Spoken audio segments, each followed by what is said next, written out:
हल्द्वानी के banquet hall में 10वीं की छात्रा से सामूहिक दुष्कर्म का मामला सामने आया है, जिसमें नाबालिग लड़की का दगाबाज दोस्त गिरफ्तार कर लिया गया है और अन्य 2 आरोपी अभी भी पकड़ से बाहर हैं, जिनकी तलाश में पुलिस जुटी हुई है। नमस्कार, आप देख रहे हैं उत्तराखंड टाइम और मैं हूं आपके साथ अनुरागनी चौहान। हल्द्वानी मुखानी थाना क्षेत्र में एक बैंक्वेट हॉल में 10वीं की छात्रा से सामूहिक दुष्कर्म के मामले में पुलिस ने मुख्य आरोपी को गिरफ्तार कर लिया है, जबकि अभी भी 2 आरोपी पुलिस की गिरफ्त से बाहर चल रहे हैं। घटना बीते 6 अप्रैल की है, जिसमें 3 आरोपियों के खिलाफ मामला 17 अप्रैल को दर्ज करवाया गया था। पुलिस के मुताबिक छात्रा से उसी के एक दोस्त ने पिथौरागढ़ के 2 अन्य दोस्तों के साथ बैंक्वेट हॉल में नाबालिग से दुष्कर्म किया है। घटना का पता परिजनों को तब चला जब उनकी बेटी घर पर फोन पर अपने दोस्त से बात करते हुए रो रही थी। इसके बाद परिजनों ने उससे रोने का कारण पूछा तो बेटी ने आप बीती बताई, जिसे सुन परिजनों के पैरों तले जमीन खिसक गई। इसके बाद पीड़ित छात्रा के परिजन तत्काल मुखानी थाना पहुंचे और तहरीर देकर कार्यवाही की मांग की। तहरीर में परिजनों ने कहा कि उनकी बेटी कक्षा 10वीं की छात्रा है।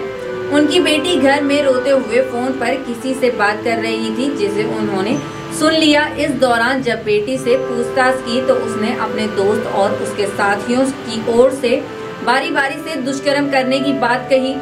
परिजनों के पूछने पर बेटी ने बताया कि उसका एक मुखानी का दोस्त है जो उसे प्यार का झांसा देता था। बीती 6 अप्रैल को एक दोस्त ने उसे मिलने के लिए एक बैंक्वेट हॉल में बुलाया, जहां उसके 2 अन्य पिथौरागढ़ के दोस्त भी मौजूद थे। बारी बारी से तीनों ने उसके साथ जबरन दुष्कर्म किया। साथ ही यह बात किसी को बताने पर उसे जान से मारने की धमकी भी दी।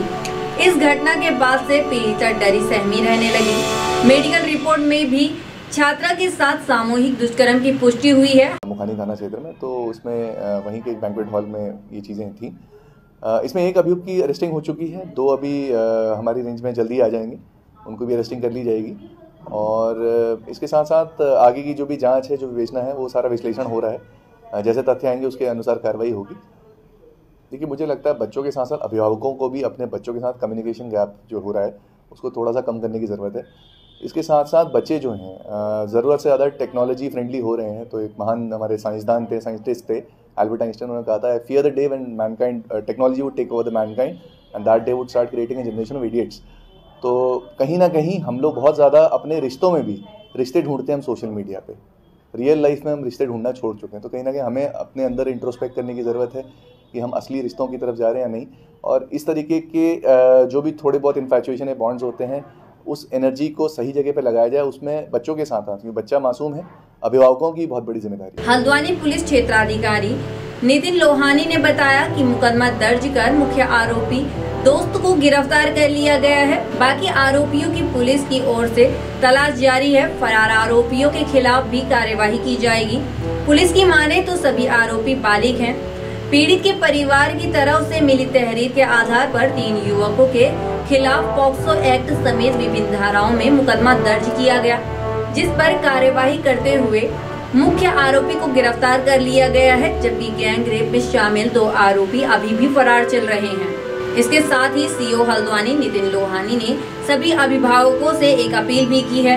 उन्होंने कहा कि बच्चों और उनके पेरेंट्स के बीच कम्युनिकेशन गैप हो रहा है, उसको कम करने की जरूरत है। इसके साथ ही बच्चे जरूरत से ज्यादा टेक्नोलॉजी फ्रेंडली हो रहे हैं।